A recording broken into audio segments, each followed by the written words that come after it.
Greetings and salutations, everyone. I hope everyone is doing well, and welcome to, depending on wherever you may live or however you choose to read your clock this early morning, middle of the night bonus upload. Before we jump into it, a couple links. As many of you know, I rely on Patreon, PayPal, channel membership, and the merch to help the channel to continue to grow and go. Links to Patreon, PayPal, and channel membership is in the description below. Merch displayed directly under the video. Also, Dogman Frightening Encounters, Volume 1 through 3, the audiobook versions. They were written and researched by Tom Lyons, narrated and produced by me, Jeff Nadolny. Those audiobooks are available on Audible, Amazon, and iTunes, links to which are also in the description as well. And finally, last but definitely not least, if you'd really like to help support the channel to continue to grow and go, simply subscribe. It does not cost a cent. Click the like button, takes half a second. If you don't want to miss out on any of the informative uploads that I put out daily, click that bell icon, and folks, please leave a comment. Why? Well, because all of these things really do help the channel to continue to grow and go. And yes, folks, they definitely do matter. Now, everyone, I have taken far too much of your time. Let's jump into this early morning or middle of the night bonus upload. Shall we? Today's first encounter brings us to Wyoming. My boyfriend at the time, my now husband, let's call him H, was an avid outdoorsman, and he also served in the military. I was an ecology major and wanted to spend more time outdoors. So he decided to take me on my first backpacking experience, just the two of us. For those who aren't familiar, the Grand Tetons are well known for their wildlife, especially grizzly bears. My only experience with bears up to this point was watching a little black bear cross the road from the safety of my car. Seeing grizzly country signs around every corner was not doing much to calm my nerves. Alright, our first incident. My boyfriend looked like Indiana Jones, machete hanging from his belt, large knives attached to each side of his pack, bear spray strapped to his waist. You get the picture. The beginning of our 25-mile journey was all uphill. When in bear country, you're supposed to make noise as not to startle the wildlife by accidentally sneaking upon it. As you can imagine, going up a steep hill while carrying a 40-pound pack makes it difficult to make conversation. We were an hour in and almost at the top of an ascent. I noticed the woods had gone completely silent, save for the rushing stream that was to our left on the trail. Silent woods are never a good sign. This usually indicates predators nearby. At this point, I was in front of my boyfriend, and we were just about to crest the hill. For the past 20 minutes, we hadn't said a word to each other, having been too tired to speak. We noticed the silence at the same time and gave each other a knowing glance. I came over the top of the hill and immediately froze. Sitting not 10 feet in front of me in the middle of the trail was a grizzly bear. My boyfriend was not aware yet, as he was behind me, so I did the first thing I could think of. While still in my frozen stance, I managed to take my arm and started flinging it wildly behind me to try to get his attention. I was too terrified to speak. The bear went from sitting to all fours, not looking away from us once. H quickly swung me around so that I was behind him, and just started yelling. Being in the military, he knows how to yell. The grizzly wasn't quite fazed, as it started to walk slowly towards us. At this point, I was on the verge of passing out from terror. The bear was about 5 feet in front of us when we heard this loud crack coming from the woods to our right. The bear heard it as well, and he bolted towards the stream. The second crack boomed again, this time much closer than before. H said it's probably just some falling branches, but we both knew that wasn't the case.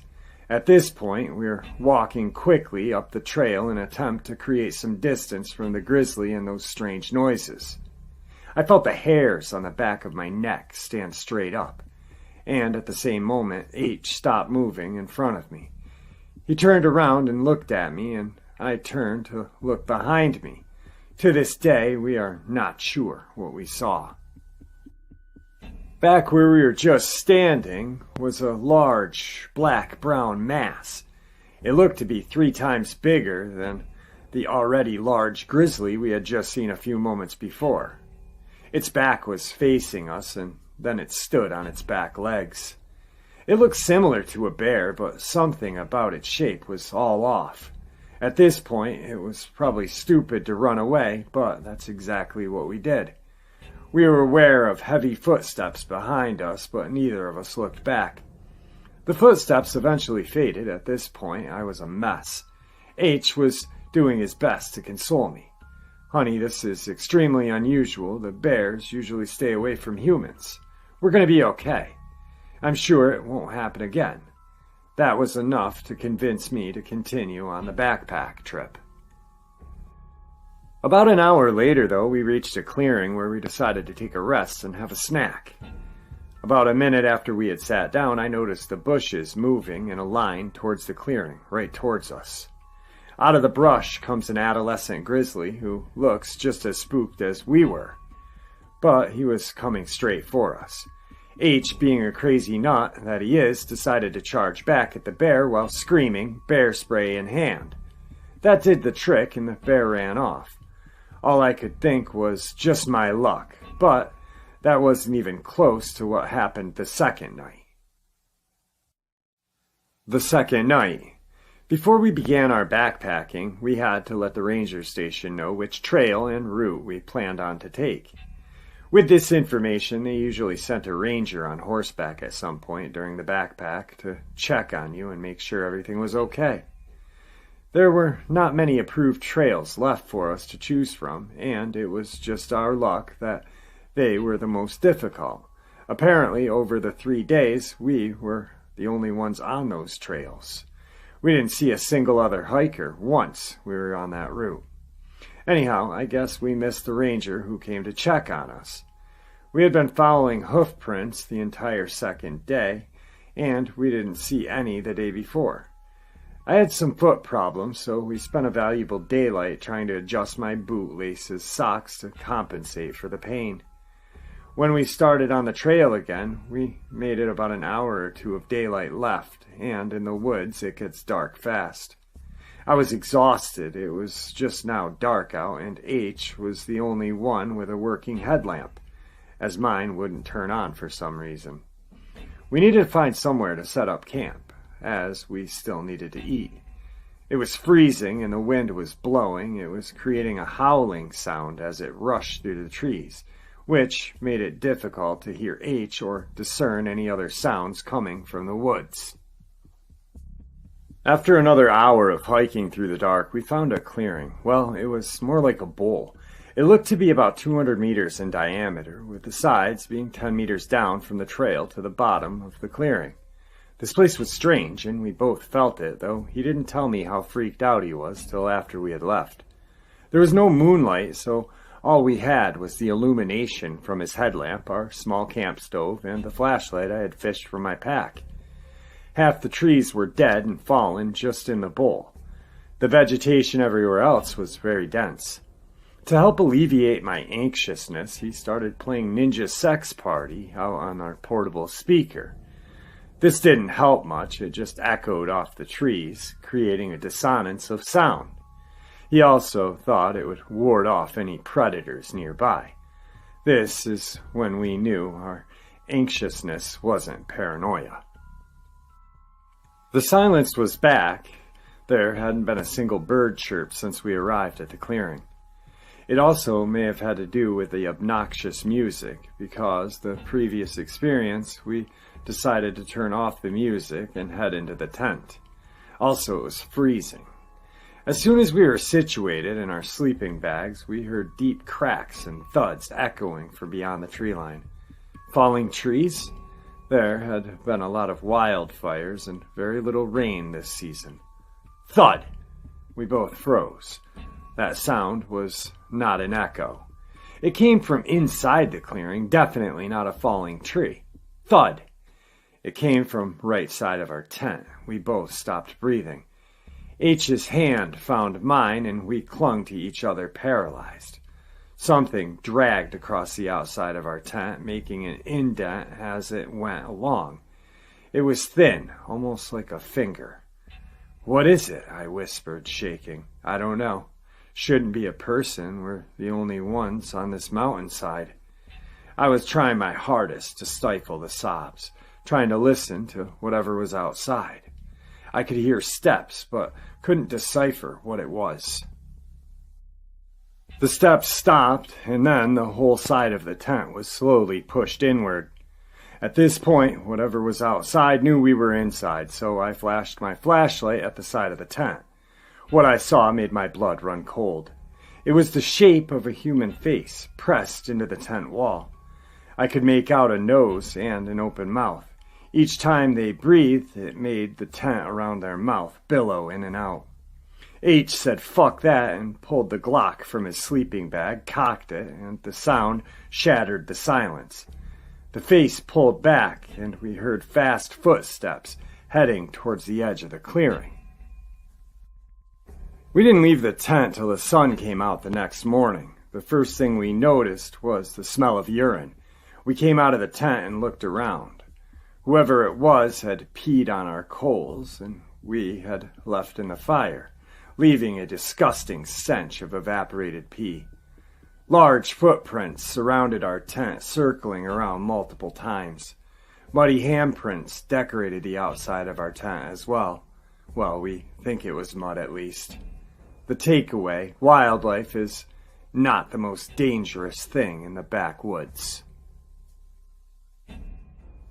Today's second encounter is a Dogman encounter. 11 years ago, my husband and I were outside working on our driveway. It was about 9:30 at night, and it was dark out. I was raking at the end of our driveway. My husband was stacking wood. We both had our headlamps on so we could see what we were doing. So as I'm finishing up raking, I hear something really big running up our hill towards our driveway. I can hear each step it was taking. I thought maybe it was a bear because of how the footsteps sounded. You know, like there was some weight behind it. My husband heard it as well. He came running towards me and then past me into the road, chasing whatever it was. So I say to him, "What the hell are you doing?" He said, "I'm chasing it away from our property. I don't want it to come around our property again." Then I say, "Stop, you're crazy. Whatever it is bigger than you." So he continues to chase it up the hill, yelling and screaming at it to get out of here. He's yelling, "Go on, get!" At the top of our hill is a cul-de-sac with a streetlight. I'm scared as hell, so I'm staying back a little bit. But I'm curious what it might be as well. So I continue up the hill behind my husband. When my husband chased it up to the cul-de-sac, the creature stopped right in the light that was cast from the streetlight. I couldn't believe what I was seeing. It was like I was flipping through the pages in my memory banks trying to compare it to anything I had seen before. It looked like a werewolf to me. It was taller than my husband, who's 6'3". It had ashen gray skin with tufts of shaggy hair here and there. It looked sickly, like it had mange or something. It had the body of a human, but its head looked like a dog. It had a long snout and pointed ears like a Doberman pinscher. It had a slight hunch on its back of its neck, just like a hyena has. Its upper arms were slightly shorter than the length of a human's. Its hips were much larger than ours. Kind of like a kangaroo, but not as big. But it was obvious from the hips and shorter arms that it could go walking on 2 feet like us and run on 4s like a dog or a bear could. So when it gets into the light of the streetlight, it stopped and turned to look at my husband, who's still yelling at it, "Go on, get!" And the creature was pissed. I really think that because I don't think it liked being in the light. But when it turned to look at him, it snarled and growled at him for a second or two, and then, with 2 long footsteps, it shot into the woods just above our house. My friend and neighbor asked me to come down to her house a couple of weeks ago because another one of our neighbors that lives above our house, just past the woods that werewolf thing disappeared into, was at her place, and she said we needed to talk. So I went down there and she introduced us, and come to find out he had seen this werewolf thing in his yard as well, bent down on one knee drinking water out of a puddle. My sighting was 11 years ago, and he had his sighting 3 years ago. I'd heard of one other sighting about 7 years ago just above our house, and another one in Quilcene, Washington, which is a town just north of ours. I live in Brinion, Washington, and my husband and I know the woods around here like the back of our hands. I've seen and heard a lot of strange things in these woods, but nothing even compares to seeing what I saw that night. Today's third and final terrifying encounter brings us to Stockholm. Okay, this has never happened before to me. It all started me reading horror stories on Reddit, mainly on the community No Sleep. Reading and reading made me want to read more, and even terrified me more. Little did I know this would actually happen to me in real life. I hardly believe in ghosts or unexplainable phenomenon. I either think it's bullshit or it's some other kind of natural thing everyone has seen in their life before. But then I get stuck on this one story about a creature that can change shape between people and animals, opening its mouth like a robot that malfunctioned. But this creature scared the hell out of me, calling it a skinwalker, basically a human and an animal put together to make some sort of thing that doesn't make sense. Now, I'm really never alone. In fact, Stockholm is a packed place. There's hardly any woods. But as you move further away from the middle of the city, that's where the long sticks with the greens show up. And Sweden is well known for their massive forests. I'm really not even exaggerating. Anyway, after a couple of months pass by, this story is about to leave my head. Before this one day, while in the middle of nowhere, I hear a loud scream outside of my house, sounding like a person's lungs are filled with water, and then shouting the highest they can. This scared the crap out of me, especially after reading the skinwalker experiences other people have had. I'm with my 9-year-old brother home alone. It's 20 past midnight, and he's playing Fortnite with my cousin. Anyway, I tell him I'm going outside to check and see what's going on, and he's all good with it. I go outside and, stupidly enough, leave my phone in the house. I go outside and I see someone has tipped over our big garbage can. I go up to it and put it back in its original position. As I'm about ready to head back inside, I hear it. The heavy footsteps behind me. I turn around and see nothing, and from approximately 100 feet or 30 meters from my yard is where I see it. Its red, bloody eyes are staring through my soul. It's on its 4 arms or legs or whatever, and it's just staring at me. It was so dark out, so I couldn't tell what color the creature was. This was not an animal or a dream. I've never seen animals' eyes so bright in the dark, not even owls. As I approach my door, not leaving the creature with my eyes, I lock the door and tell my brother to shut down the game and hand me my phone. I take a sneak peek through the window and see that it's on our front yard, making the weirdest noises, while looking inside our trash as it had found something. And as soon as I'm about ready to call the police, I get straight up eye contact with it again. I honestly can't explain how terrified I was at this point. I quickly dialed an emergency service number and started talking to them. I was speechless and they kept telling me to speak up. I had already walked away from the window at this point. The police had never came. The creature had to have left because the last thing I saw of it was its footprints on our yard. I haven't gone outside of the house since today. I'm too scared of that creature, whatever it was. And there you have it, folks, this early morning, middle of the night bonus. I do hope you all enjoyed it as much as I enjoyed sharing it with you, and I'd like to thank you all for supporting the channel. It is, after all, your support that keeps this channel growing and going, and what gives us all a place and a chance to share our experiences and theories judgment-free. Everyone's treated with the respect that we all deserve, and that is because of all of you, so thank you. Please, everyone, stay safe, happy, healthy, and ever vigilant.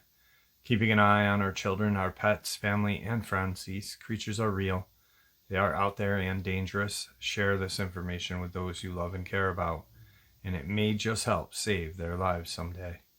Until next time, never stop asking questions, never stop searching for the truth, and God bless.